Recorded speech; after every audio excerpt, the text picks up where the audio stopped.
Hey everyone! I just received these perfectly purple PCBs from Osh Park. They're the secret sauce to a project I've been working on for about 5 years. These boards are more like an evaluation for a 6 degrees of freedom motion sensor, very similar to what you might find in a VR headset. So let's bake these PCBs on a hot plate and see what we can do with it.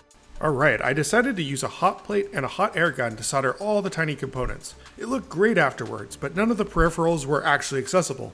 Nothing I can't handle. Mostly bridged joints and one device that only worked when it was over 200 degrees Celsius. Ultimately, I'm building a digital telescope finder that can help you locate things in the night sky. This project is going to be open source and open hardware when I'm done. At its core is a motion sensor, which it uses to track where you're pointing in the celestial sphere.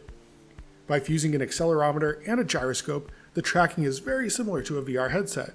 For years I've been learning all the math needed. Quaternions, sensor fusion, linear algebra, and even writing custom drivers. It's a lot, and it's been so much fun. Now about this motion sensor.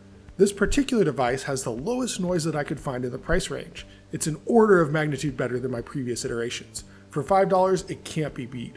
Another key improvement I made is that it's all wired over SPI, a very fast protocol. That means I can pull the device at thousands of hertz, which is much faster than I need, allowing me to try out signal processing techniques that were previously impossible. I can't wait to see if this actually makes a difference. So here's the moment of truth. Does it function? Alright, I'm actually getting data back. Finally, now the real fun begins.